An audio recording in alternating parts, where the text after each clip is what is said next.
VCR Redux will begin in T minus 5 minutes. What the fart is VCR Redux? It's the show where we take movies from the VCR era and bring them back to today.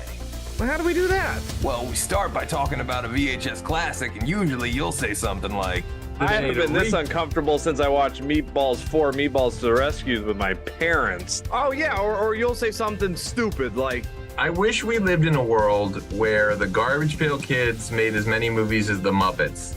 but I know you'll always see it through with a positive attitude. I hate this movie, I hate being here, I hate all of this. Oh, Jamie Kennedy. Oh, well, shit. Well, let's go for this. He was in Son of Mask. This is genius. I am not a gamer. I'd rather read books. I'm just Ian's like the old lady that's like, I got video game monsters, I got toy monsters in here. As long as we respect the passion and the artistry that went into these films. You know, obviously they took this movie, it's 93, right? And you're like, what do you want to see in your Mario movie? And they're like, oh, we want it to be grim, we want a lot of death, we want tits and ass. Oh, and then we start the pitch ideas with modern day sequels like Weekend at Bernie's 3, Cocaine Mountain. Sometimes we take it kind of seriously. I'll watch a Paul Verhoeven alien movie. oh my gosh, that alien will have more vaginas than anything you've ever seen in your life. Sometimes this Hawaiian shirted fool will pitch something stupid like, I would take out the virtual reality stuff and just have it be about Jeff Fahey mowing the lawn. Sometimes the best pitches come from the live chat. Alex Bonafonte also pitches Grand Theft Starfighter Vice Galaxy. wait, I thought I had the best pitches. And what happens at the end of the movie? The ultimate fart. The fart that the warmth goes like all the way down to your socks. The only rules are, there are no rules. Sometimes we cross over franchises. Only the truck from Tango and Cash can kill Christine. And sometimes we travel back in time. Like 1995 is missing a good Universal Soldier sequel. But you never know what we're gonna pitch next. What do you want Daniel Stern behind like a muzzled mask? Like, We all know it should be Pesci behind the mask, and like underneath the mask, you should hear him going like fritter, fritter, fritter, fritter. you are so proud of yourself for that one. I can't stand you. I would also love to see a Charles Bronson version of It's a Wonderful Life. What? Direct to DVD. If you made a shot-for-shot remake of Scarface with Goofy as Al Pacino, it would be amazing. Oh my God. Doris, you need me to be the bad guy. It's like the worst 1987 Disney movie Disney's ever made. Schlongo, directed by Jim Wynorski.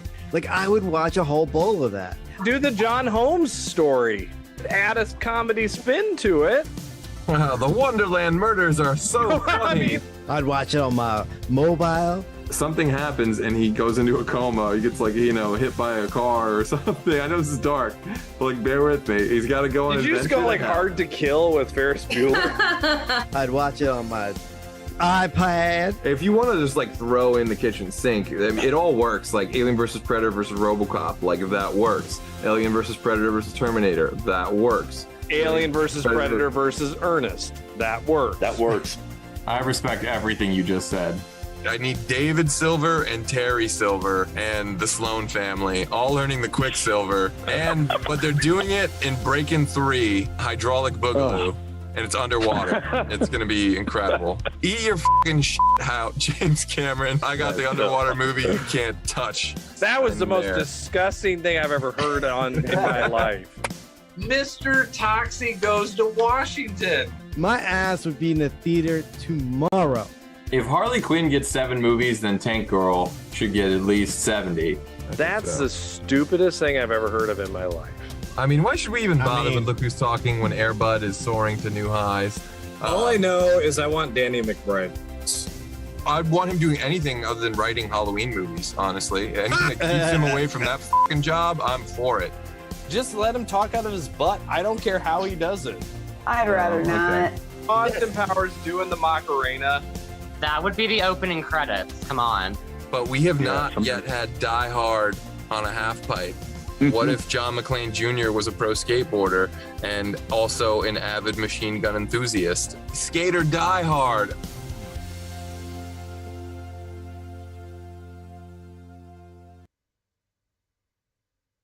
What up, virtual people? Welcome to a very special edition episode of VCR Redux, where we take your favorite franchises out of the analog era and bring them back to 2024.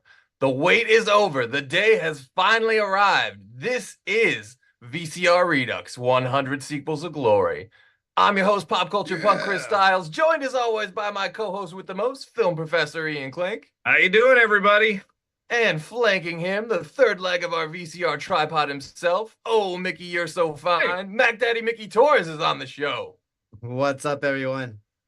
And rounding out this righteous crew, the Miami Vice Man, the nightlife ninja, screenwriting sensation, and airborne aficionado, Sean Gold is back on the show. Thank you for having me, even though it's in a more of a cameo capacity. But it's still an honor to be here. How could I say no to being on for a very limited, small part of a large and prestigious episode? Well, you say the word NO, which is what the producers of Airborne should have said when they were pitched the idea. Already so soon. So soon. Welcome back, everybody. We missed you all so, and we are here today to Redux the Redux. So you guys are going to be driving the show. We want to hear from you guys. Questions, comments, anything you love or don't love about VCR Redux, anything you want us to cover on a future episode, any past moments you love, anything you liked about the opening credits. Hit us with all that. In the meantime, to give you a little bit of VCR history, I thought I would start with how I met all these crazy bastards on this show and how this show came about. So to go furthest back in time, that would be when I met young Mickey here, the Mac Daddy. And this is one of those guys I met and just instantly I'm like, I love this dude. I want to be his best friend so bad. Like, he loves Eddie and the Cruisers too. And we love all the same sleazy, weird video pieces of shit movies.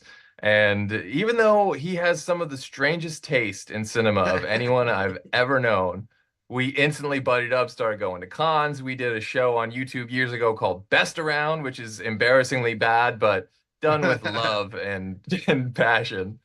Then flash forward to a couple years later, I'm doing Q&A panels at New Jersey HorrorCon, and I somehow crossed paths with this weird bearded professor over here.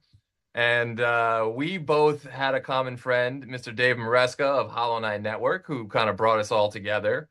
And we were all podcasting together on that network. And that turned into a Fandom Spotlight show because through New Jersey HorrorCon, I also met Captain Kyle, who runs Fandom Spotlight.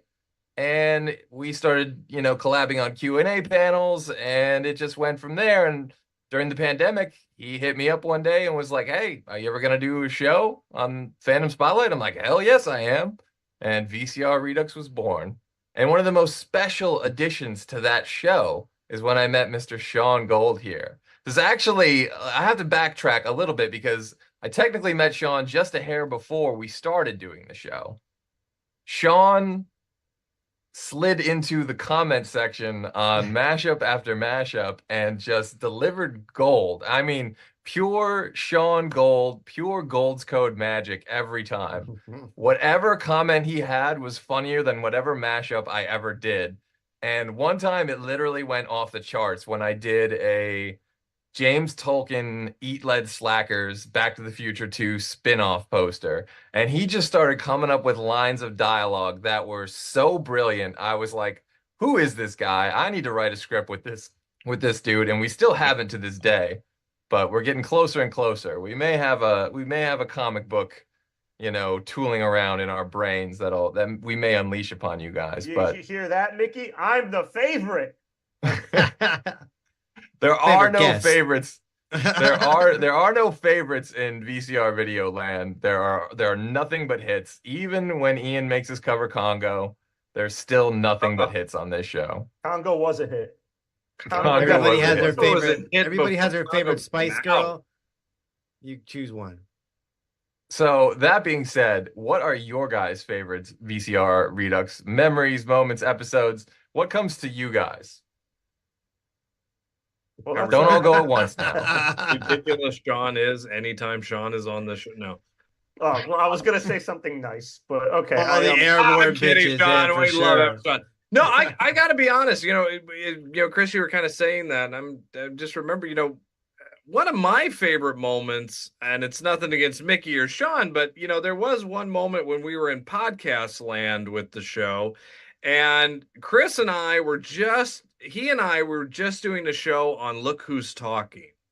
And that was a great one. And to be honest, what I remember the most, Chris, is it was that podcast episode, I feel, if my memory's serving right, that led us to say, this could actually be a show. Like, we could really do something with this. Because, like, all the cylinders were hitting. You and I were commenting. The format worked. We actually came up with a great pitch.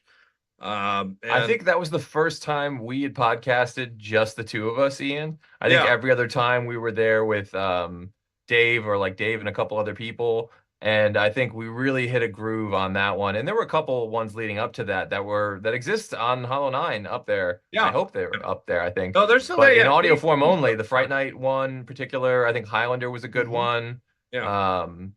And Look Who's Talking was a great one. And I really loved, bringing some of those over to this show, and the Fright Night episode of this show was great, and the Look Who's Talking episode of this show was great. Again, thank you to those guests, Lamar and Shannon.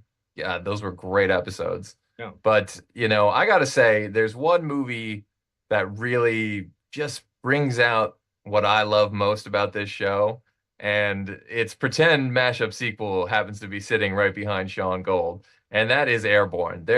There is nothing that feels like home more than Ian getting annoyed at Airborne working its way into the conversation. My roommate rolling his eyes when he watches the show every time. And I don't know how Sean's gonna do it, but no matter what we're covering, so much time on literally, like, there's a fart out there in the universe and it gets blown, and that fart turns into a wind tunnel. That wind tunnel turns into a tornado. That tornado turns into disaster. Like, it's a stain that smells so bad in the cinematic universe. And I don't understand why you all love it. But everybody talks about it. Yeah, and relives that moment. Peak 90s nostalgia. What they say, Mickey, is, what is that movie and why did you bring it into my universe that is now not the people that watch our show? Yes. This is also what I love about kind of like the Ian, the Tao of Ian, if you will. I figured this out. If it's about like young, cool, hip stuff and it's after the 50s, maybe after the 70s, but there's almost no chance he's going to like it. Maybe some 80s stuff, but usually he'll like the 80s stuff that takes place in the 50s. So he really likes young, teenage, rebel, racing cars, like American Graffiti. That's kind of Ian's shtick. So what about when it comes to like, is that Freddie Prinze Jr. or like I actually Josh like more Hartnett's American hair. Graffiti. See, I there think you go. more Okay. American Graffiti is kind of creative. That was that was a test. I like that one. By the way, can we please give just a moment of silence for Porky's star Meat, who passed away? Yeah. I mean, we lost God. one of our Beatles from the Porky's franchise. So, I was unaware. That's yes, Tony. Was he in Porky's 2? Yes, yeah, he Was he played in Porky's 3? I've only seen the first one. Oh man, Porky's Revenge. Oh, the sequels are where it's at for sure. Is Pee-wee still with us? Is the greatest movie of all time. That's Is Pee-wee still with us? Yes. Okay. It's the first of the cast to pass away. Okay. Who was also in Die Hard 2, by the way. In case you're Well, speaking of who's with us, I do want to shout out to everyone who's in the chat thus far. All 7 of you. We got Dustin Nino of Retrofiend Radio. For you canon and martial arts fans, Retrofiend is the one-stop shop. And if you stay tuned into tonight's episode, you might just get a little dose of Retrofiend. I don't know. I can't guarantee it. But That's also, what I I'm see getting Miyagi Do replaced with? Forever in there. Thank you so much. I'm getting booted. I'm getting You're welcome to stay as long as you want. There's no max capacity here. This party, the more the merrier. Everyone's That's welcome what to they say stay, and to I hope they everybody. do. I feel Sean, like you have to be in the back near the closet. I feel like Oh. I feel like I was toyed with. I feel like that lovely words you gave me was a eulogy. It was a eulogy. That's what it feels like. I'm still here, and Mitchell's still here, and that sequel and every sequel is still here. You So, might I gotta tell you, Sean was born to air his grievances. Ooh, see, he's coming around. Give us 1,000 episodes. He's gonna love it. We're gonna get him in a nice little, with some blades, with a helmet, with those goggles. It's gonna be awesome. I'm telling you, if you add skating down Devil's Backbone. Get out of here. If you add just the right amount of Dead Poet Society into Airborne, Ian will be powerless to resist it. It will be his kryptonite. Like just enough like of a highbrow teacherly movie, like a little bit of Dangerous Minds, maybe a little bit of Dead Poet Society, definitely a lot of The Substitute and The Principal. I'll even throw a little Class of 1999 Part 2 in there. All right, then I'm there. Then I'm there. All right, there you go. You sold me at that one and The Principal. I could watch. Put James Belushi with a baseball bat in any movie, and I'm there. Okay, then we got him. It could be on Golden. It could be on Golden Pond. Oh, he can totally be an Airborne. Baseball bat. I'm there. I don't care. Put it in Belushi with a bat. Put it in any movie. Definitely be an Airborne. Get the K9 crossover. Get that German Shepherd back. Lolita, we need that thing on rollerblades. Lolita, what a boring Kubrick movie. But put James Belushi with a baseball bat, and that's a love story for the ages. I tell you, there are certain movies we have to cover on VCR just to get to Sean Gold's Airborne pitch. Like we need to do Airbud just because I need him to pitch Airblade in the chat. It would be incredible. Ooh, I think we should just cancel the rest of the show. Cancel the rest. That's it. We're doing Airbud. God damn it. But also, I do want to. Rookie of the Year. Ooh, that's Rookie of the Year. There's so many. The possibilities are endless. We'll do Indiana Jones just to get to Mitchell, grinding Nazi tanks or something. I don't know. That's a definite. It writes itself. Wow, it writes itself. So Mitchell, does fan fiction that's dumb. But I do want to, again, everyone that's in the chat, I see Whiskey 41 is in there, says the intro was great. It had heart, snappy editing, and most importantly, royalty-free dramatic music. Yes, that is the name of the game. I'm so glad you liked it, guys. It comes at the right price. That's exactly why we do it. It's about the max of what I can afford. I also see Oscar Toronzo in the chat. Tammy Reese Media, thank you so much for tuning in. Love you, Tammy. Monica Thyman's in there. Oscar says, Monica invited me. I remember my first time was a Lawnmower Man episode. It's funny and fun and very educating. Just continue doing it. I'm a fan. Cheers, guys. Thanks. That means the world to me, Oscar. Awesome. Thank you so much. Tammy Reese says we have killer chemistry. Tammy, I just love you so much. Tammy was on our It's a Wonderful Life episode and our Police Academy episode, and we absolutely can't wait to have you back on. So hit me up about that. I think there's an elephant in the room, okay? And there's something that you haven't acknowledged and we have to acknowledge. We love your tropical shirts. Okay, we are waiting for the pop culture punk line of tropical shirts in various colors and styles and sizes. I think you should do it. I think that is something. I'm surprised no one's acknowledged that.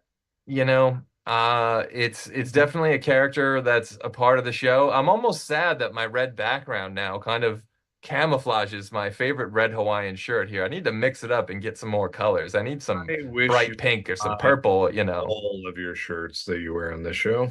I know Ian's such a fan, but every now and again, Klink, everyone, America's favorite next door neighbor that tells you to get off his lawn and watch movies you've never heard of. Well, if you've never seen the you're outside on my property, get off. You never watched The English Patient, kid? Come on. What a beautiful film. Why can we not talk about those films? The films that just give you everything you need, from Juliette Binoche to William Dafoe to eating nasty peaches. It's everything, guys. Like, come on. I don't know. That sounds like some like country club swirling the wine glass and smelling it, describing the tannins before you sip it kind of shit. I don't know. That's why we can't do that on this show. We're a little bit too taped off TV, video land kind of a show.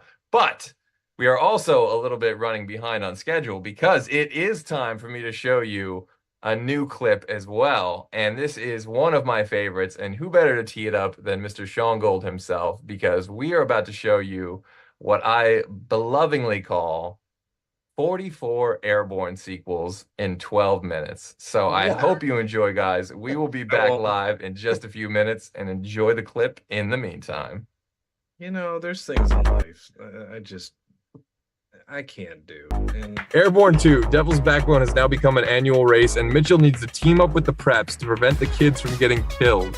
If Mortal Kombat was on wheels, Mitchell Goosen would kick everyone's ass. We all know who'd be styling at the end of that tournament. Recall offers a new set of memories, including one where you get to be a skater from California taking place in a downhill race in Ohio.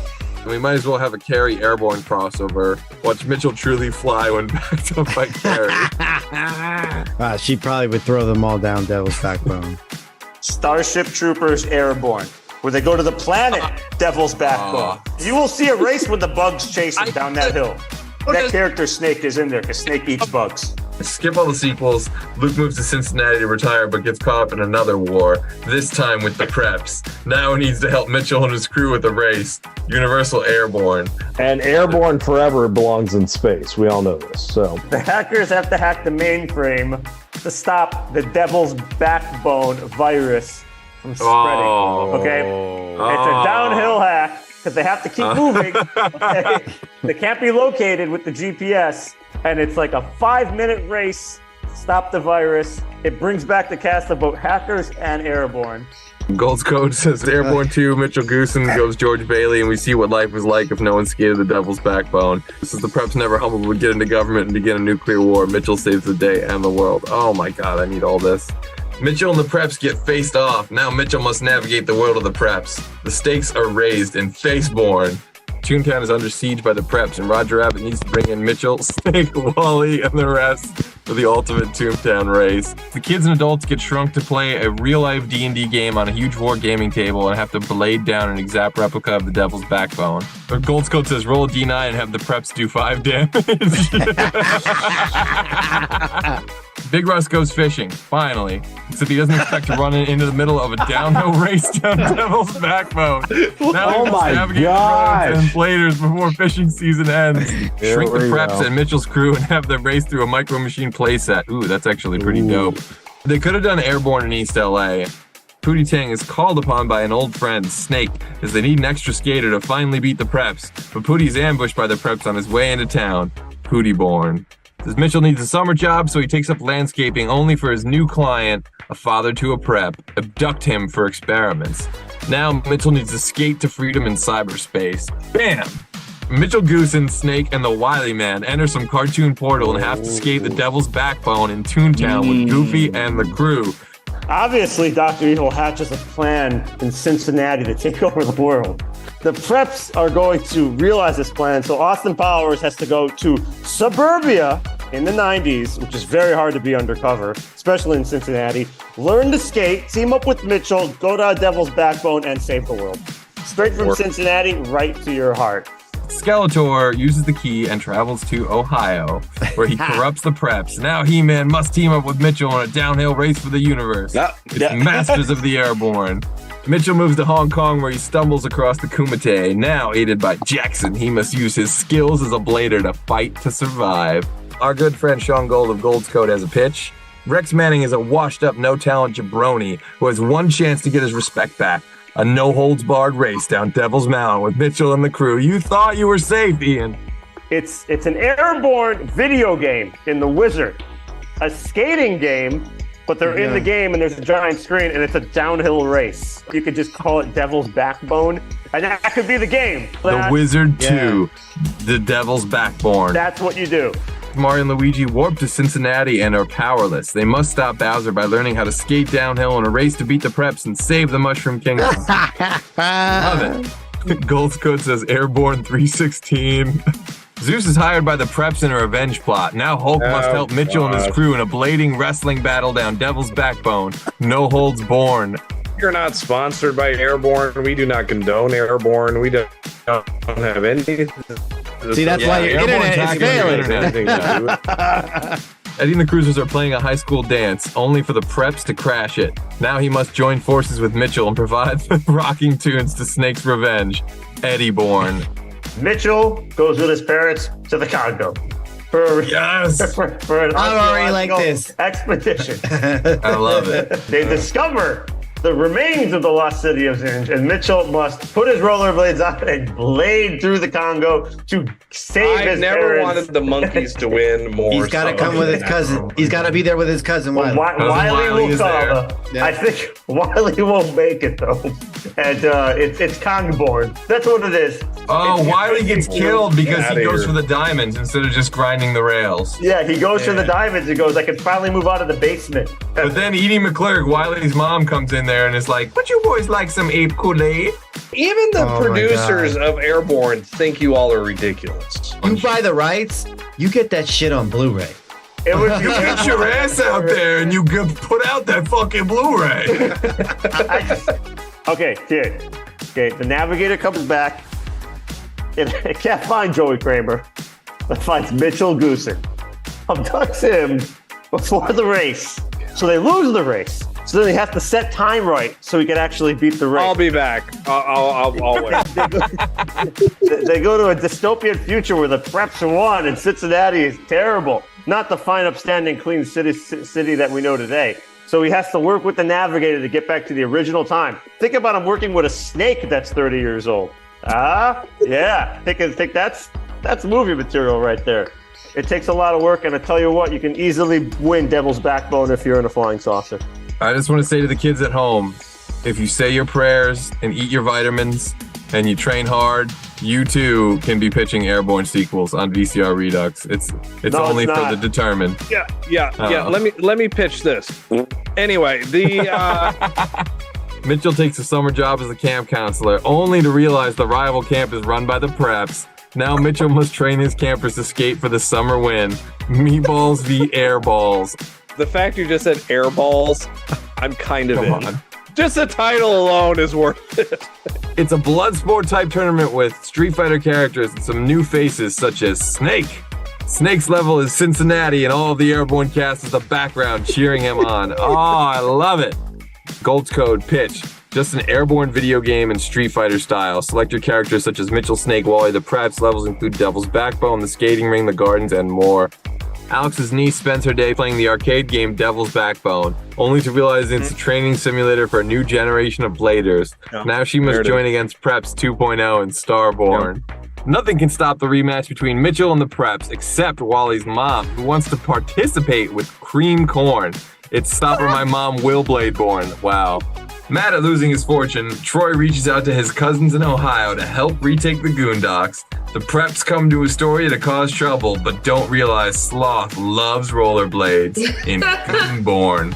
Airborne's like the dog that gets on your leg. You just let it finish and it'll go away. So One-Eyed Wiley, huh?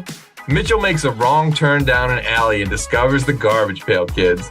They discover rollerblades and he realizes he has unleashed a threat greater than the Preps. It's Paleborn. Mitchell takes a day off to skate and runs into Ferris, also taking a day off. They combine forces for the greatest day off ever. Skating, Preps, Babes, Snake, Cameron. It's Bueller-born. Predator crashes on Earth. Mitchell's aunt mistakes it for Mitchell and enrolls it in high school. Now Predator must learn to skate and help beat the Preps, led by an alien queen, AVP-born. See, I would have gone with Airborne versus Predator. Stewing from their loss, the Preps take revenge on Mitchell and crew, leaving only Wally and Snake unscathed. Wally gets Snake cloned 10 times for a new race and a new team. It's multi-born. Okay, all right, well, remember how I said I wouldn't do an Airborne pitch, Ian? I lied. Oh my God! All right, it's been fun having 5 of us. I'm out. I heard the pitch yet. It's going great. Okay, so after the offensive commando, General Kirby relocates Matrix to Cincinnati, where he won't be found. But Jetty is wounded in a downhill race. So, Matrix has to get commandoed up to declare war on the Preps and Mitchell. Command board. Come on. Command board. I eat sneaks for breakfast. Just letting you all know, Sean Gold is in the chat, folks, and I don't know how he's going to do it, but I have a feeling he may be able to get rollerblading and cowboys and horses to ride down Devil's Backbone together, and it could be brilliant. It's a perfect pitch for this movie because Sean Gold really knows his horse shit. Old guns get together for one last ride, robbing the Devil's Backbone Stagecoach Company via rollerblading with Mitchell's great-grandfather. It's Air Gun Born. The troop heads to Cincinnati, where they must put their skills to the test when they are split up by bladers in a downhill race. Now they must rely on Mitchell to find a way home. It's Troop Airborne. Aliens make a second attempt to colonize Earth, but choose a city this time, Cincinnati. This causes Mitchell and the Preps to unite to fight the alien menace. It's faculty-born, race to space. That one actually kind of works because it actually fits in the world. Like, that one actually does kind of work. Hawk is enjoying a cappuccino at a cafe until a blader crashes into him, ruining it. He then hops on a skateboard and takes place in the race, seeking revenge. It's Hudson-born. Hawk. Here we After go. being horribly mangled in a downhill rollerblade race, Bryce, the lead prep, gets the Darkman skin graft and will seek revenge against Mitchell and its crew. It's Darkborn. Die, Mitchell, die. A bowling tournament takes the entire Kingpin crew to Ohio. They meet a crew of rollerbladers named Mitchell, Snake, and the Wily Man who have to compete in each other's sport. The preps want revenge on Mitchell, and it involves tanks. It's tanks versus blades in Tankborn. I mean, to be fair, if this movie's missing anything, it just needs, like, Tank Girl to put on those rollerblades and grind down the, like, barrel of the tank. She already does, like, she surfs it. You know what I mean? Like, why can't she skate it? It's never a bad idea to add rollerblades. Mitchell discovers a signal displaying a show depicting a skate race with no rules. He recruits the gang and uncovers its plot by the preps for revenge on the world. It's Videoborn. After his success on Devil's Mountain, Mitchell is sought out by Jerry Maguire. But when he has to face the high-paced world of sports entertainment, it will be a new challenge. It's Air Maguire.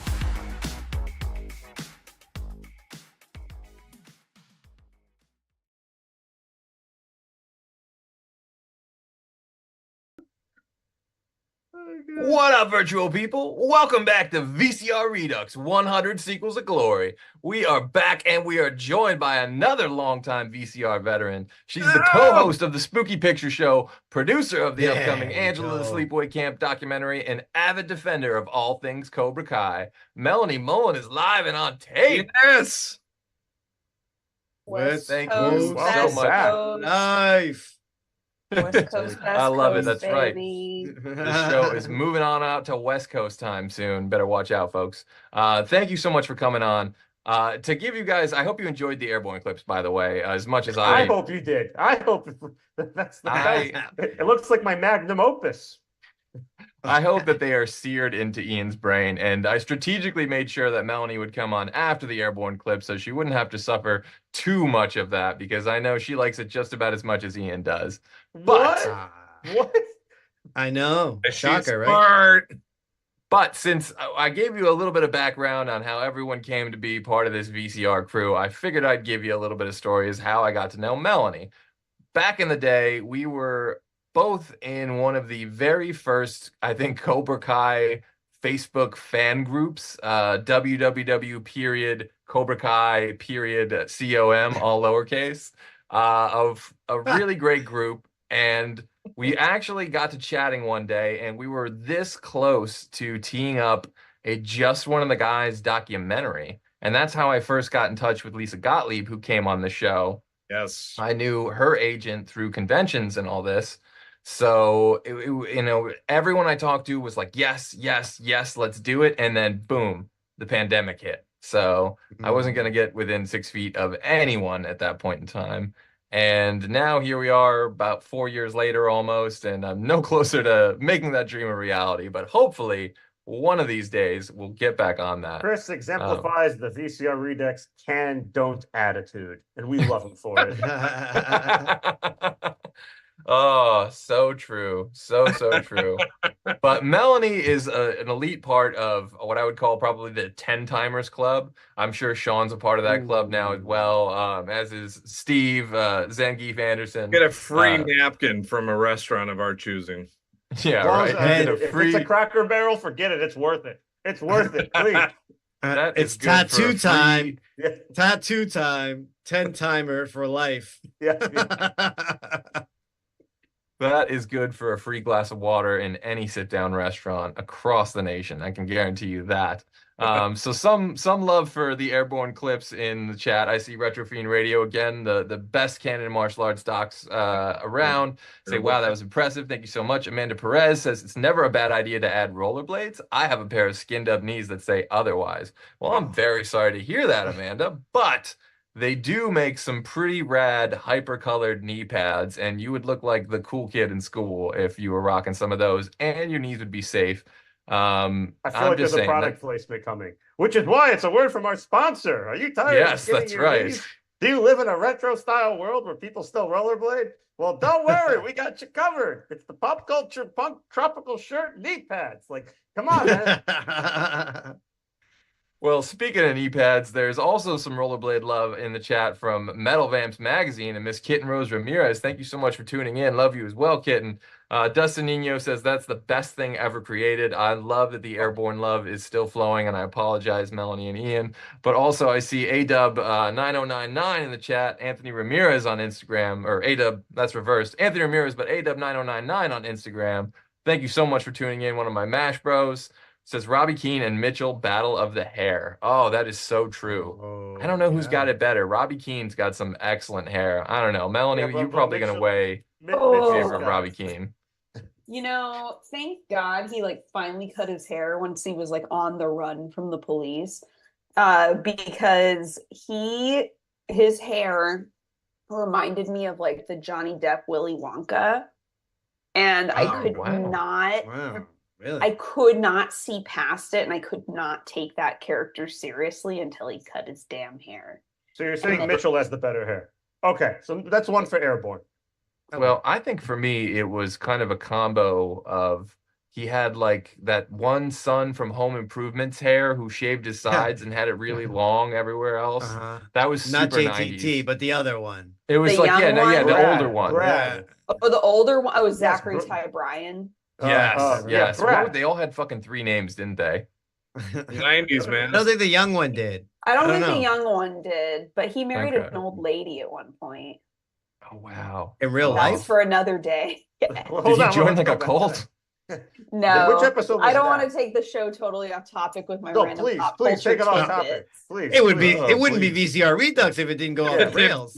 Well, okay, so when I say old lady, that's probably not a great term, but he was like 17 She was and 27. No. well, so he was like 17 when they got married, and she I think was like 17 years older than him. So like my age. Right on, Sort of. Mark. All right. So not old. I shouldn't have called her an old lady. You She can't was do that. probably That's- like in her 30s or something. But Well, That's but illegal. if they're Still, together Oh, now. bag. Yeah. yeah, and I think they got busted for like growing pot back when it was like not legal yet here, and How do you get busted in California? I mean, There's always it that wasn't- one guy. It wasn't always legal. So I just know Wilson had something to do with it. He gave bad advice, and then Tim did something to mess it up. He messed up the advice. He brought in a Oh power my God. tool. I'll tell you. right, he's always like, well, you know, older women are more experienced. See? Exactly. I Exactly. got one over here if you want to take a spin. I'll tell you though, two categories I want to cover a little bit more on VCR Redux. I want to cover 80s and 90s sitcoms a little bit, and Oh, I want yeah, to cover yeah. Tom Gotta do Cruise that. movies just so I can Yes. see what it looks like when Melanie is I excited to talk love about something other Tom than William Cruise Sadler. movies. Give You me know all what? the Tom I Cruise just- movies. I can't help it. Like, I have to defend myself all the time, as I fucking love Tom Cruise. So I did not know this Yeah. until I- recently. Actually, I- Mikey told me this. he gets so mad at me whenever I bring up Tom Cruise. He's like, he's in a cult. He's in a cult. I'm like, I know. But he was I also in You don't have- This this. is a good. You But don't he have to was- like his personal. But he's also Maverick. So shut up. Yeah. Ah, But then Especially to be Jerry fun, Maguire. I want to like do movies like Losing It, that or All the Right Moves that are like not the Cocktail. obvious choices. Cocktail. We need cocktail Oh, too. Cocktail is great. I would do Cocktail, Cocktail tomorrow. Cocktail, Cocktail I 2. could talk about Cocktail, Oh. but I'd rather What talk about Night about and Day? something else. I like Night and Day. I no, like Night and Day. All right, all right. We'll do VCR Magnolia, Redux, where we you do know. eyes wide open. Like, Now, I will say, I really dislike the modern Tom Cruise action movies, or really kind of like even the young Tom Cruise action movies.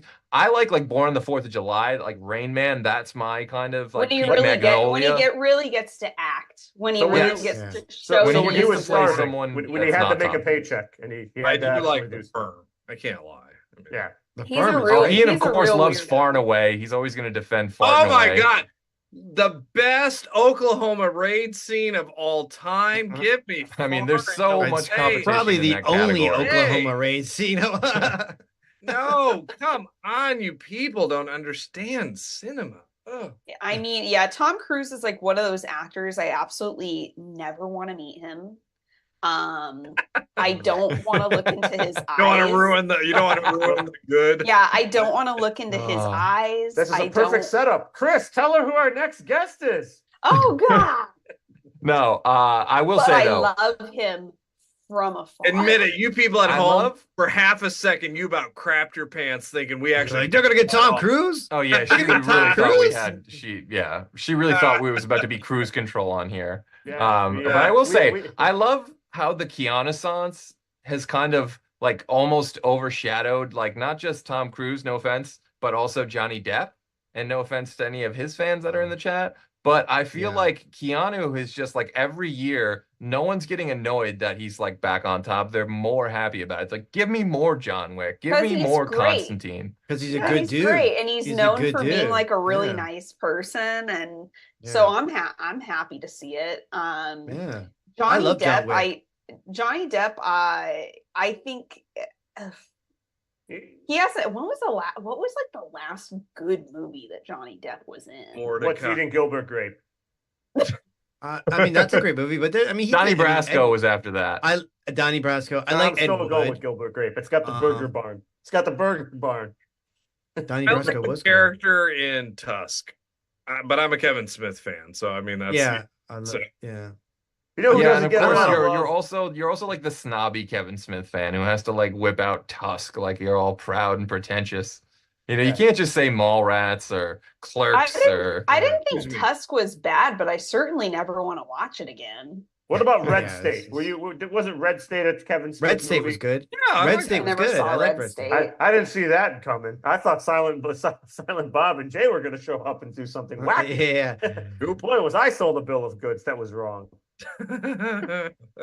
I mean, you've stumped me. I can't think of the last good Johnny Depp I will say though, in addition to Keanu, we should also do more Kevin Smith movies. We should do, the sequels he'll never make. We're doing Jersey Girl 2.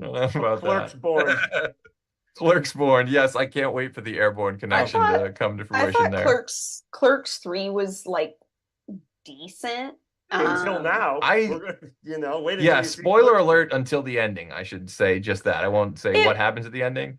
He did it well. It was well executed. Yeah, But but he it's reaches not what I would've really chosen. far to make the audience have some kind of an emotional connection. Whereas like my reaction, and this is not giving spoilers, was just like, didn't see an ending like that. Well, okay.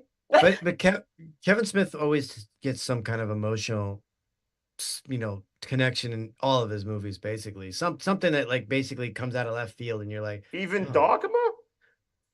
Yeah. Oh God, I love Dogma. Dogma's actually my Dogma's favorite Kevin Smith great. movie. I think. Okay. Mallrats may be the most like. Chasing Amy is probably my favorite. It's I'm pretty. gonna Yeah, go I with think for Clerks. Clerks is my jam. I'm going with Clerks 2. I'm standing by Clerks. You know what? Clerks 2 I or have to Clerks agree. also? Clerks 2. I'm standing by Clerks. Clerks 2 is great. I have to agree with you. Clerks 2 is I do like Clerks 2. fantastic. Yes. It is fantastic. I would definitely agree there. I love Clerks 1 and 2. There's a lot more in the View Askew universe that I love than there is that I don't. True. Yeah. There's nothing that I Secondly, really. Zack and Miri make. I even love Jersey Girl. Zack and Miri. You know what? I remember that being a pretty cute movie, and it was had a good George movie. Clooney in it. Yeah, like I never really understood like the insane amount of hate that movie got. Like I think it's the sweet. J-Lo Ben Affleck. Probably thing. was. It was. It probably It was. was. It was the It was the Benefit- height of that whole. Bennifer thing. Well, before we get to our segment of pitching Geely sequels and the likes of other insane sequels that only we would pitch on this show, I do want to ask Melanie if there's anything she can update us about, of course, on the Angela the Sleepaway Camp documentary, because of course she's always gonna say no. But I just wanted to know how much we cannot wait for that, and she knows that the live chat. I can't wait either. I can't wait either. we can tell by your enthusiasm that it's going to be. Well, the thing is like, I love Sleepaway Camp, especially Sleepaway Camp 2. What about 3? I like the poster for 3. You know what? I like 3 too. Like 3. It's very much, the direct sequel to part 2, but I think overall 2 is made better. It's very obvious that 3, I think they were working off of one budget for 2 and 3, and it was obvious that 3 got what was left over. But I still enjoy it. I think they're both more fun than the first one, but I also enjoy the first one. And, I've made friends with some of the people from the first one. That's pretty dope. Mickey's still waiting to make friends with Meathead from Meatballs 2. It's his dream. And we hope one lucky day we can make him meet that curious little one day. Well, one day. And I apologize. Even if I just met the guy that did the voice. look at that guy's face. It's a dream. I apologize, but I just had to ask about the Sleepaway Camp doc. But can you tell us anything that you've covered recently or covering soon on the Spooky Picture Show, or any Blu-rays or DVDs that you've worked on recently? I have not worked on anything. Bummer. I'm sorry. That's okay. I really led you right into that one. No, I mean, I have a day job, so it's not like I'm just like, oh, I don't have any work, help, So it's like, that's just something I very much enjoy doing on the side. But no, let me see. So Spooky Picture Show, I don't know if I'm technically allowed to talk about like episodes that we haven't recorded. We are recording soon another one. The last episode we did, I don't remember. Way to stump her, Chris. Well done. Well, what can I say? What we talked about. I know. I always know the best. Wait, is that episode out? Is the new episode out yet? The newest episode I know is we're comparing the films Reanimator and From Beyond. Since they were done very much by most of the same people. And within like a year of each other. Yeah. So that's the newest episode. Is it out? I honestly couldn't tell you. You know what? It may have come out while my Facebook was disabled. So maybe what a great way to promote. We need the cast of hackers to rescue Melanie's Facebook already. The spooky sure. I have it back now, but it took like 2 weeks and it was very stupid and very silly. The whole process was just a joke, but whatever. But it was but yeah, so that's our newest episode, and whether or not it is actually out yet, I don't know. It might be. Maybe it comes out tomorrow. She's always making it happen so much. She doesn't even know when things are dropping. Just making magic. Melanie Mullen, everybody. But the Sleepaway Camp documentary, I really hope we'll get to get back to. Again, it was another pandemic. We shot a bunch of interviews, and then the pandemic happened, and we didn't get to finish it as soon as we wanted to. But we are planning on resuming production relatively soon. My producing partner, Mike Perez, is of course working on some really good stuff right now that he had to prioritize over that. Mike's always working on the coolest stuff. Yes, we're always looking forward to having him back on too. Just wait. Like just wait for the next announcement. People are gonna shit their pants. Seriously. Nice. Getting goosebumps over here. He's working on some good stuff. Dream. Okay. Yeah. Ian wants all that. He wants to hear about that. Before I die from anticipation, I need to deliver to you guys the clip show that you all came here for. So it is time for me to introduce 100 insane sequels that this world desperately needs, and I really hope you enjoy them, guys. So tee it up, my man.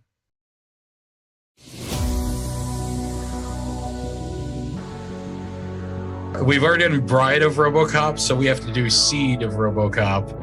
I want just like a frame-by-frame remake of Taxi Driver, but with Howard as Travis Bickle. Kyle says he wants Crypto, which I believe is Superman's super dog. I'd like to see him as, get the Drake business off the ground. I mean, I want to know where he gets his startup capital, how he interacts with annoying customers. Pee-wee has to face the Matrix with Lawrence Fishburne. Rest as the cowboy. The girl gremlin is still with, Picard there. Maybe, he does the deed and then you got the half-breed. Mickey, did you just pull an Alien Resurrection? There's a dark movie that I have where basically D'Angelo dies. Maybe they're at the funeral and he's giving a eulogy and he's like crying or whatever like that. And here comes Christy Brinkley in that Corvette. Yeah, and he leaves the funeral. It's like Holiday Road.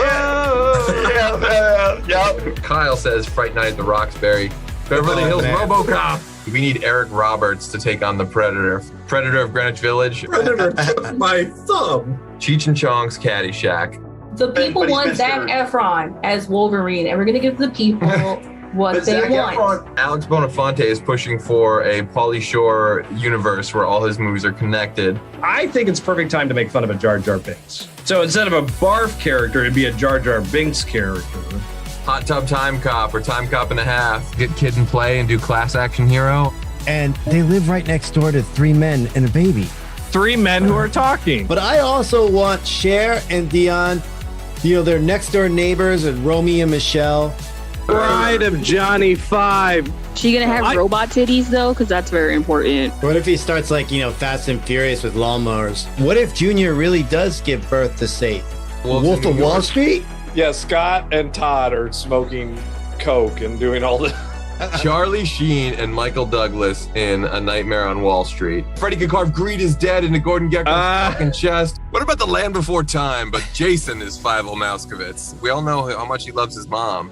Leprechaun's fucking Day Out, where he just goes and does all this Ferris Bueller shit. Fucking amazing. Monsters are accepted by society and must get jobs. Due to the nationwide teacher shortage, Dracula's a history teacher, Wolfman's drama, Frankenstein is the PE coach. You might have something there, a little bit of Wall Street, Bernie Never Sleeps. They could fucking bury him in Pet Cemetery. Alex Bonafonte says we need David Lynch's TMNT. It would look like a racer head. Terry gets abducted by a cult. Now it is up to Buddy to team up with Kevin, his rival, to save the day. That would be the buddy cop movie of my dreams. It's so silly. Take my money. Pretty much like the same as the first one, but they're like way older. They're in like their 60s or 70s. And it's like senior citizen Kumite, and everybody's got a back thumb. I'd see a Scrooge movie with Eddie Murphy. Don't let Mel Gibson direct it. Passion of the Scrooge. John McClane at the first Christmas. He's got to protect Jesus, the baby. Die Hard, 3 wise men. Come on. Yeah. Oh, the 3 fucking wise men have to be played then by Samuel L. Jackson, Reginald VelJohnson, Argyle. and Argyle. Yeah. So why couldn't we have Star Wars Holiday Special, Jar Jar's Big Adventure? What if Vincent LaGuardia Gambini died and his ghost has to come back and help win the case? What? Could you do like an other guy universe where like Garth and like Ted and Beavis somehow have their own movie without their like leading guys? Yeah. You do like Chris Kattan, David Spade, and Dana Carvey. Make Garth the main character this time. Speak to Luge. I want a Groundhog's Day with Sinbad. I would not be mad at a Don't Tell Mom board game though. The game of life, that kind of thing. Like, do you get the job at GW or do you work at Clown Dog? DH Curtis Armstrong and give us Booger Begins. We're going to do Police Academy where it's gritty. It's like NYPD Blues. Mahoney shows his ass all over the place. And then they go in the showers and compare each other's dicks for like the next 10 minutes. And I want to bring back Gay Man and Midget Man. Like, why can't you build towards like a blank Justice League? I want to see this dark version where the school burned down and the man whose whole life is about discipline goes batshit fucking crazy. And there's like some sort of street gang of like machine gunnists that are out to get him. Like there's punks and like metalheads, and I think that's a whole movie. Eat lead slackers. Can you do a Marvel movie with The Last Dragon? Aerosmith's playing Texas again, and then you have McConaughey and London making a trek to some part in Texas. It's My Dinner with Andre in the car, and it's just 20 years later. What have you done with your life?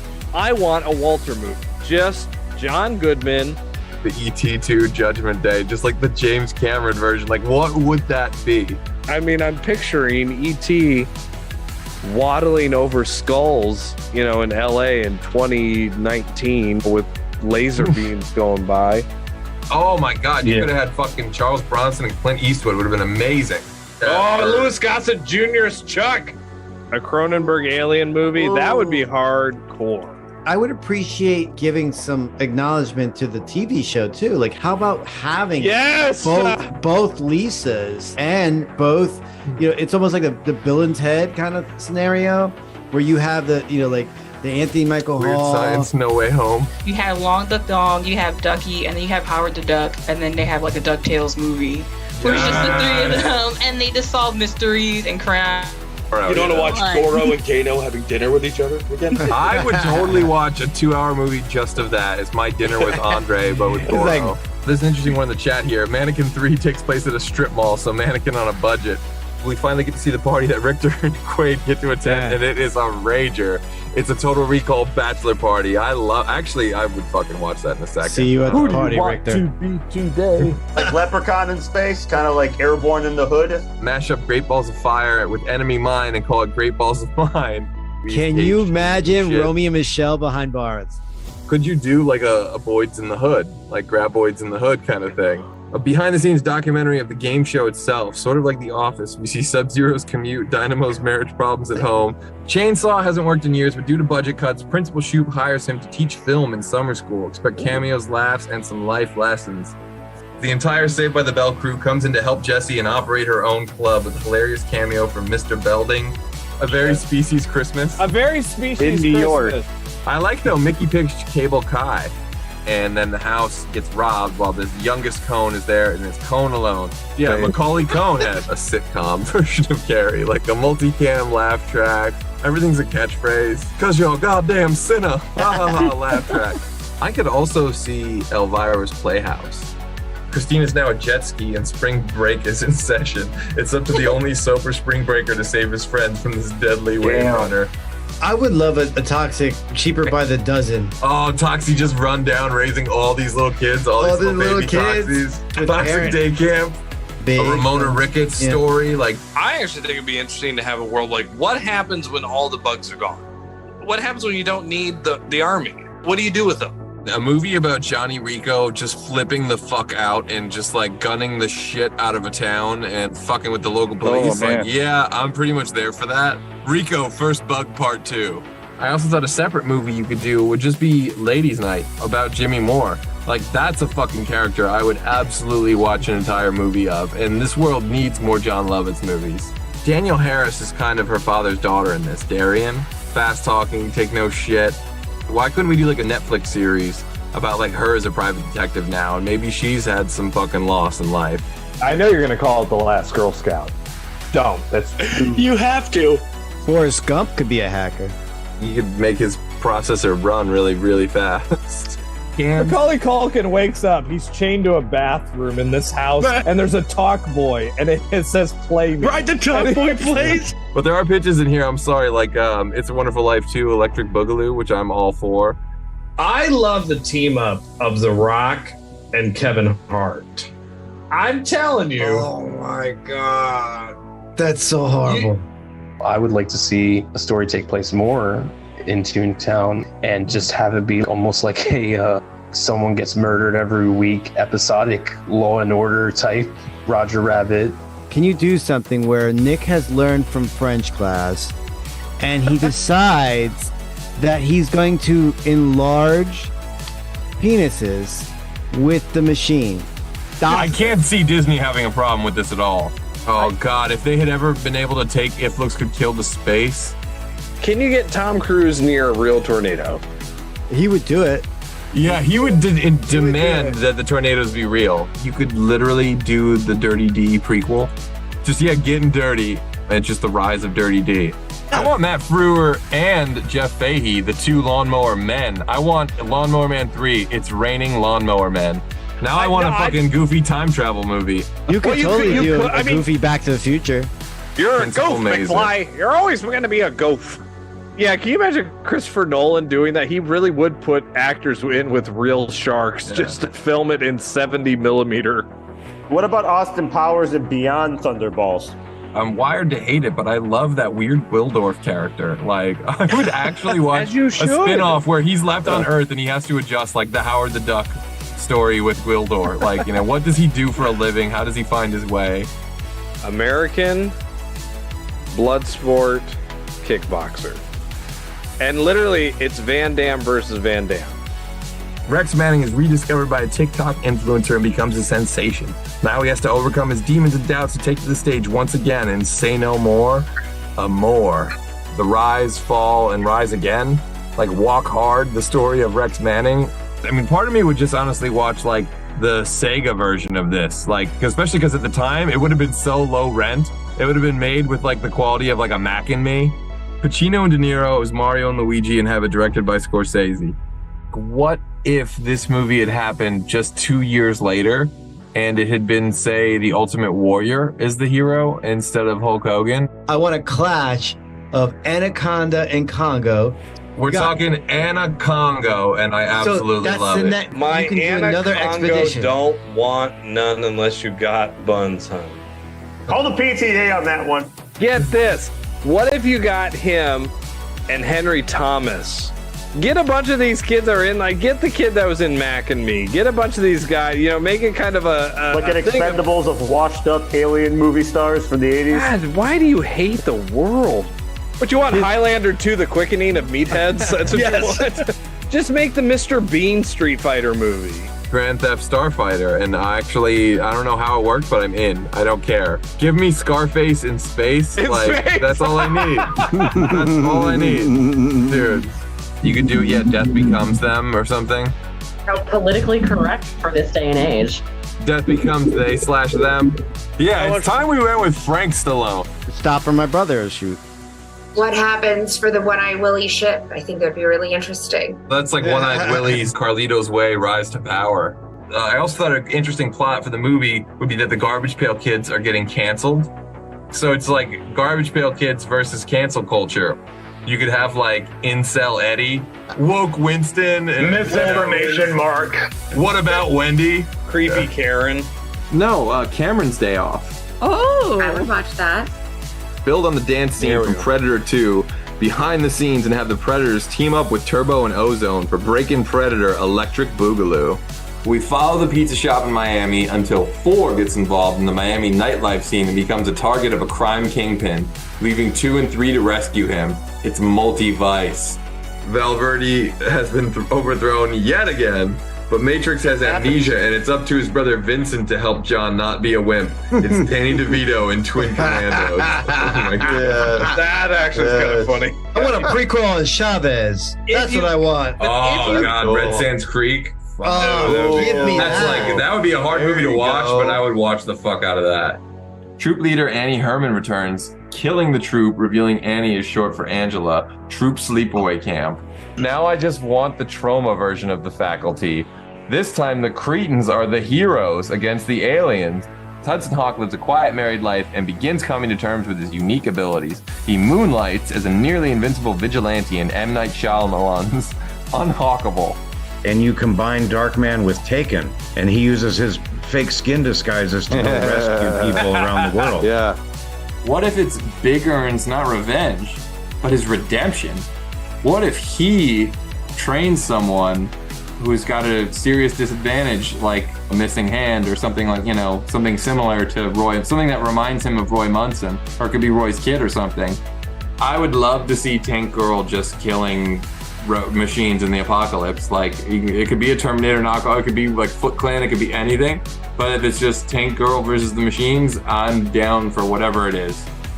You could do a Gary Maguire with John Lovitz as this like shitty brother that no one heard about that like runs a dog track. Gary Maguire. Done. Sold. That's it.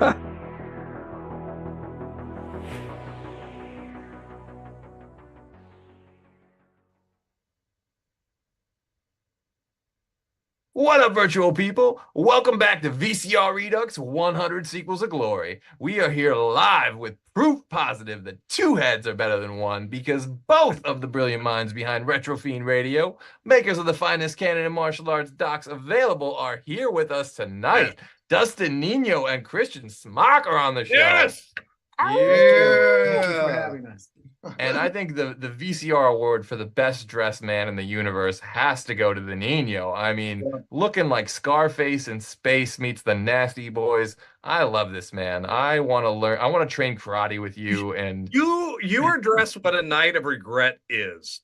He means that in the best way possible. I'm telling you. Look at this. I mean, Christian knew not even to try. He's like, I know what Dustin's wearing. I'm not even going to try. There's no point.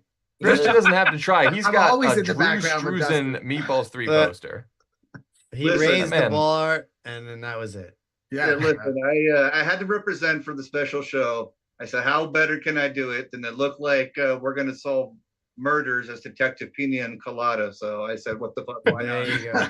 Oh my God, you guys could totally be in an episode of Silk Stockings.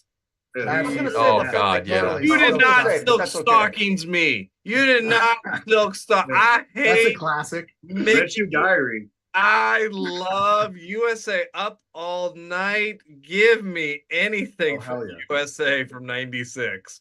Right after Wing, the Northern Exposure. Yeah. I really wish there was like a Tubi channel or like a Pluto channel that was just old school USA Up All Night. Oh, Yeah, I would streaming. love that. It's a great Oh, idea. Oh my God, so yes. awesome. That's a genius idea. Yeah, and again, USA Up All Night is one of those things, much like Joe Bob Riggs and Elvira. It's like those things that I think we all connected to as fans. You just had to be there, and you had to be there at that time, and it was awesome. And they never played anything terrible. It was mediocre to amazing. It was you just knew what you were in for. You knew that you were in And for anybody that watched it and anybody who lived during that time period, you can talk to anybody in the world and you instantly just like start to like bond over that period of time in the USA Up All Night. We all have bonded to Vice Squad 5. Yes. I have the Vice Squad whole set. I'll tell you what, Vice Academy. I'm going to Ladies say and something gentlemen. controversial, but for me personally, Vice Academy is more Oh. than Police Academy. It's a better franchise. Vice Academy. I love it. Love it. Love it. Love And it. I love With Police Linnea Academy. That's Quigley. another knock. Oh. I'm sorry. With that being said, I am going to make my exit because there's only so much I can take. I broke Sean Gold. I found his airborne. Ian, how do you like them apples? This is art. This is beautiful. I love Now you every can- ounce of this. Now you can whip out Vice Academy when you get airborne overdose. I haven't actually seen Airborne. I know that'll kill all of you guys. Oh man! Oh, consider you never seen it? To be a native West I thought Coaster. I saw it. I mixed it up with the Skateboard Kid, and Dustin was Oh, on wow. your show. And then I was Skateboard watching Kid. it, and I was Dom like, wait a DeLuise. minute, this isn't the movie I thought it was. Okay. I haven't seen it. I haven't seen it. I I love the congratulations. Skateboard Kid too on with 100 Dom DeLuise. episodes. That Thank was a you for confession I including just me. made, guys. I haven't seen Airborne. And Sorry. and I think at the end of all of it, we're all gonna love Airborne. And I'll even take the Vice Academy. I'll give it a second shot because unlike certain people that refuse to listen to anything or watch anything, I don't want to mention their names. Ian, I will give it another shot, and I will probably be pleasantly surprised. But congratulations go. again, and thank you. And again, all credit goes to Dustin Nino for dressing like that. Man, that is awesome. Well, I'll I'm tell you going as what. you probably next time.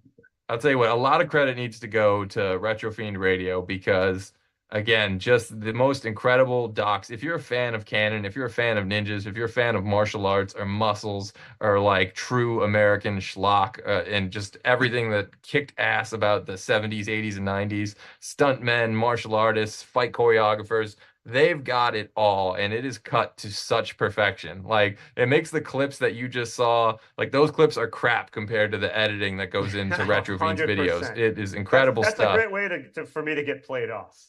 There you go. John Gold, you are appreciated. You know that. I'll see you on the man, next dog. documentary from Retro Fiend Radio.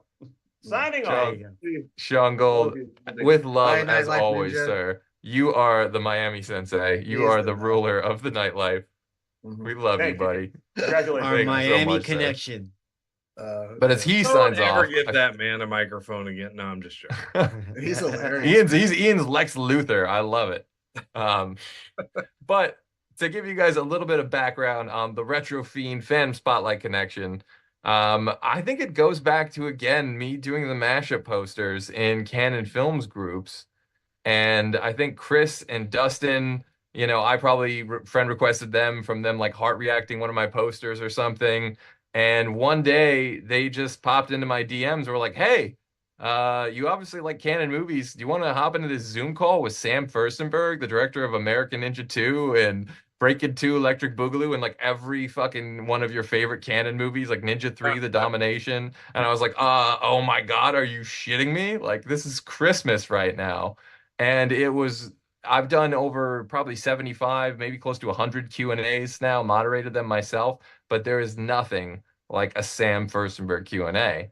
Because as you guys know, this man has a steel trap for a brain, remembers every detail of every day of shooting. It's incredible. I don't remember what I had for lunch today. And he's like, oh, I remember that day. We woke up extra early and got to the set because the light was going to reflect just right off of this building. And we got the shot. And I was just stunned and in awe. And that's the way I felt every time I've watched a Retro Fiend doc since then. So, guys, thank you so much for, all the times you've been a part of the show.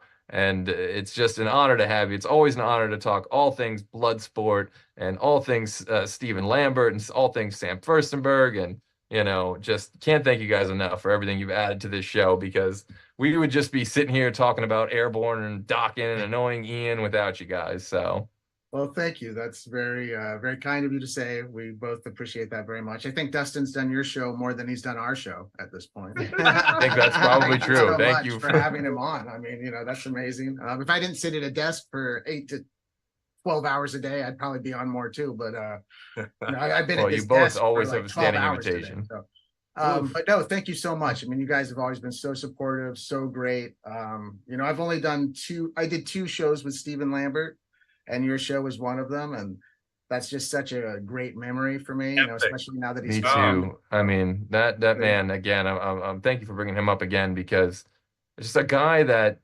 no amount of stripes are enough for the work that he's done. His body of work is just incredible. And not just in terms of like fancy moves and fight choreography, but in storytelling through fight scenes and cinema and movies and stunts and just decades of it, and just, stories. Like, I'm so thankful that you guys have a record of so many of these stories that otherwise would not be out there. I know you have you got stories from him that aren't in his books, Yeah. And I know that's the same for like some of the guys that do these great canon books. Like, I know you have more stories than are in print. And like, thank God, because there's 2 things that there are groups of people in the world can't get enough of. One of them is Batman. There's an unquenchable thirst for Batman in the world. And if you're like me, then there's an unquenchable thirst for canon films and martial arts. And goddamn, we got to do some more canon films in the future, because there's just a gold mine of stuff that we haven't done. I do have a quench for pizza, but your pizza is always gas station pizza. Gas station pizza. But I do want to see who's in the chat as well. There's some love for Lambo in there. I see Bobby Master was in the chat, by the way. I hope he's still there. And Tammy Reese, again, thank you so much for tuning in, guys. Whiskey 41, a lot of Retro Fiend love, some Cobra Kai love, a lot of Sam Furstenberg love in the chat as well. So thank you so much for tuning in, guys. And we have a few minutes left before we wrap it up. But if there's any VCR, any movie or TV show, anything that you want us to cover, let us know. We want to know what you guys want to see out of VCR, and what you want to see out of VCR Retro Fiend collabs, especially, canon movies. Do you want to? I can't believe we haven't done Breaking 3 yet. I mean, oh my God, I want Breaking 3 so bad. We could probably get part of it. Breaking 3. It's the 40th anniversary of Breaking 2 this year. Oh my God. Sam would probably come on, and I mean, he loves talking about anything. So I would love to do that. I would love to do that. He'd do it. Absolutely. Yeah, That absolutely has to happen. Really great idea. Let's do that. That would be rad. If anybody's in the LA area this Saturday at the New Beverly Tarantino Theater, they're doing a midnight screening of Breaking 2. Sam's going to be there. Lucinda Dickey's going to be there. Lucinda Dickey. Oh, wow. Somebody's son's going to be there. There's a bunch of people that are going to be there. Yeah. Man, Turbo and Ozone will always have a very, very special place in my heart, man. R.I.P. R.I.P. Yeah. This year is the 40th anniversary of Ninja 3 and the 40th anniversary of Breaking 2. So Sam's celebrating 2 40ths. And then last year was the 40th anniversary of Revenge of the Ninja. And then next year is the 40th anniversary of American Ninja. So, and we've already interviewed him on all those. We've interviewed him on all those movies. We just haven't cut anything yet. We also have footage of Lambo talking about those movies. So we'll I'm probably try drooling to for put something that. together at some point. And again, another Retro Fiend Q&A I jumped in was one with Lambo, and it was such a treat for me to have him talk about Dragging the Bruce Lee story. And that, like, again, that is in my mind, the gold standard for fight scenes, and across for a variety of reasons. Like, it's not just great choreography and cinematography and all that. It's really, truly great storytelling.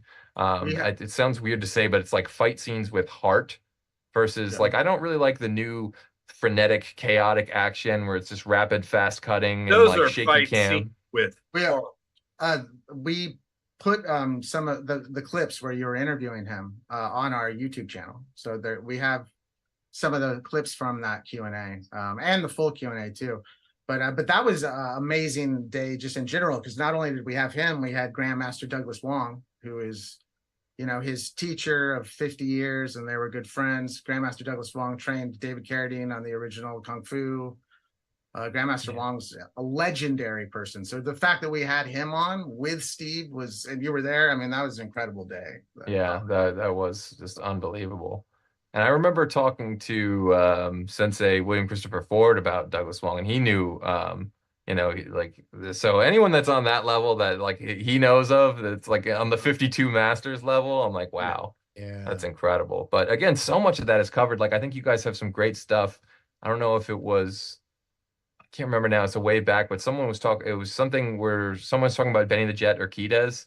I don't know if it was Lambo or if it was maybe Douglas Wong. It was Lambo, because Lambo and Douglas Wong cornered a fight for him against Henderson. I can't remember. Yeah. Do you remember, Dustin? It's Henderson, right? The Henderson fight? I think Bill Henderson. Bill Henderson, yeah, because Bill Henderson was still in Kung Fu. He was trained by Grandmaster Douglas Wong, and Steven was good friends with him, so he cornered him in that fight against Benny the Jet.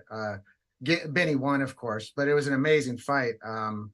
We actually found that footage. I had to put it into Premiere and lighten it up so I could see it better. And I actually found Steven and Douglas Wong in the footage and like highlighted them, and they were tripping out. They were like, "You found us!" Like they were all like, "Shit!" So that's so cool. Yeah. Oh man. Yeah, it's so great. You know, and it's amazing too with Lambo. It's not just the stuff behind the screen. It's also like Time Cop, you know, like in so many things, he's an iconic presence, an iconic look. Yeah. Talking about Time Cop, you know. Yeah, that was so fun to have. That's truly one of the he's great done joys. so many things that people don't even know about too. I mean, people know that he worked with Steven Spielberg, for instance, and they always say, "Oh, he was, you know, Indiana Jones and Always." But he actually started his career with Spielberg. He worked with him before he worked with Sam. He was in his second movie was 1941, Steven Spielberg movie. And he's not listed on that. I have photographs of him in the movie and stuff. Well, that might have helped him because 1941 bombed. Yeah, but he wasn't in SAG at the time. So like his first movie was Good Guys Wear Black with Chuck Norris, which was Chuck Norris's first movie too. They discovered Steven at a tournament when he was 17 and asked him if he'd like to get into the biz. And so that's pre-Game of Death even. What's up? Is that pre-Game of Death even? No, or is that's it like okay. That was Chuck wasn't in Game of Death. He was in Return of the Dragon. Return of the Dragon, yeah. Oh, okay, right. I always forget some of the titles are different in different regions, like Big Boss, Fist of Fury. Yeah. Good Guys Wear Black is his first American starring role, and then he judged Steven in a martial arts competition, and then they approached him and said, "Hey, would you like to do this?" And he the same year he did that, and he did 1941, but they weren't they're never listed when you see like IMDb or Wikipedia or something. What is nice though is since we did those docs with Steven, it is now the Chuck Norris movie has been added to his filmography. So I'm hoping 1941 will be added to his filmography too. He's in a lot of movies that just aren't listed. I mean, and TV shows and things. People didn't get SAG credits until like the late 70s, early 80s, stuntmen. So he did a lot of stuff from like mid 70s to early 80s that's not even listed really. I tell you, stuntmen get like the worst deal in Hollywood. Like there needs to be an Oscar for stunts. There needs to be a lot more recognition in the industry for the people that like actually risk their fucking lives to make these movies exciting. But we are unfortunately just about running out of time, guys. But before we go, I see a few more people still in the live chat. I see Bobby Master still in there. We love you so much, Bobby. Can't wait to have you back on soon. Anthony Ramirez still in there, and he requests a Ninja 3 The Domination episode. So I am so down to continue the Ninja series. Like that absolutely needs to happen. Ninja 4 The Awakening or something. So down. I see Heather Boucher in there requesting Swan's Crossing. So again, Heather, we know from the Airborne Movie Experience group. Love you, Heather. Thank you so much for tuning in and for watching the show and supporting Airborne and keeping it alive. She recently got a reunion with everyone except for basically Jack Black. And it's got Seth Green, it's got Shane McDermott, it's got the twins, it's got Jacob Vargas, it's got Chris Edwards, absolutely everybody. It's fantastic. So be sure to follow Airborne Movie Experience if you want to see more of that awesome content. And also Amanda Perez in the chat requests a Kindred the Embraced episode. I actually have to say, about that show. I have not seen Kindred the Embrace. I'm actually not, I'm drawing a blank to even think of what it is, but I'm intrigued. Pretty cool, isn't it? I remember it vaguely. It's great. The 90s show that had like one series that's based off of like a role-playing board game called Fandom. I think it was a CBS, right? Was it CBS? I don't remember what it was on, but it was on like one of those main time TV shows you get to catch every week. I have it. I have it on DVD. That's a but deep. Yeah, you might probably catch it on YouTube. It's great. The main actor in it, the guy who plays the lead role, does a kick-ass job. And he that's the one thing he did. I think he was killed in a car accident or something shortly after that show was filmed. So it's like one of those kind of things. It's just sad. He could have had a huge career or something like that. Rad show. Anyway, shout out to that person. One other person I probably saw it. Man, well, there's a dark note to end on, but just so we don't end on that one. Bring it down, Dustin. No, I'm just fucking with you. No, vampires and shit. The whole show's dark as fuck. Meathead. So again, I do have some very special thank yous.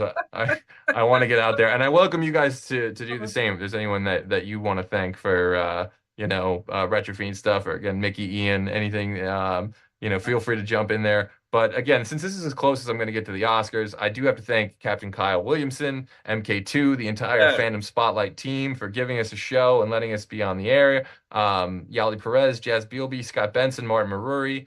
Have to thank South Street Art Mart, Taped Off TV, Night Owl Designs, the Nicoles. They have been a huge inspiration to me. New Jersey HorrorCon for getting me started. Tony Goggles and Sarah Casey. Lamar McLean and Siobhan Lee. Steven Zangief and the Andersons. Mama and Papa Culture Punk. Cassine Gaines, Staunch TV, Adon and Paul Gonzalez. By the way, happy birthday, Paul. Stephen Lambert, Angie Saunders, Mike Saunders, John Saunders, the entire Saunders crew. Thank you so much for watching all the time, guys. And Joanne Bollamore, Monica Thyman, Alex Bonafonte. You guys have all been warriors since you found the show, and we love you so much. Caitlin Coyne, thank you so much for all the times you've been a great guest on the show. Punk Rock Geek Den, the entire Mackenzie family, Alyssa, Nancy, Aiden, Drew, Grant, and especially Billy. Derek Weber, Dylan Walsh, Bianca Rayner, Bobby Master, Tammy Reese, Lakeisha Renee, Visionary Minds, Alden Simpson and Vampires in New Jersey, Kit and Rose Ramirez and Metal Vamps, Todd Staruch and Horror Nerd, Sensei William Christopher Ford, my sensei Abby Schneider, Carrie and Brian Murphy, Julianne Jeffrey, the Great Kind One, Matt Sharp and Anthony Ramirez, my MASH Bros, Roy Dom and Media on Demand, Dave Maresca on the Hollow 9 Network, Lisa Gottlieb, Mike Perez, Rob's Vintage Video, Corey Gomez and Hardcore Graveyard, Tony and Eileen at Absolute Fire Protection, and everyone who's ever supported the show, the channel, Pop Culture Punk, or just good old analog media in general. You all are the reason we do this show, and as long as like 6 of you tune in, I will do this show until they pry it from my cold, dead hands. So from the bottom of my heart, thank you all so much, guys. And also, you Fandom fans might want to tune in next Wednesday at 9 p.m. when the VCR returns to its regularly scheduled programming and ditches the hero and gets with the zero for our Earth Girls Are Easy episode. As always, if you enjoyed this video, the best way to help is to smash that like button and leave a comment telling us what movie or TV franchise that you want us to cover on a future episode of VCR Redux. And since you're already doing that, you might as well go ahead, like, subscribe, and follow Fandom Spotlight, Retro Free Radio, and Pop Culture Punk. Till then, back up those Betamax, rewind those Laserdiscs, and we'll see you at the movies.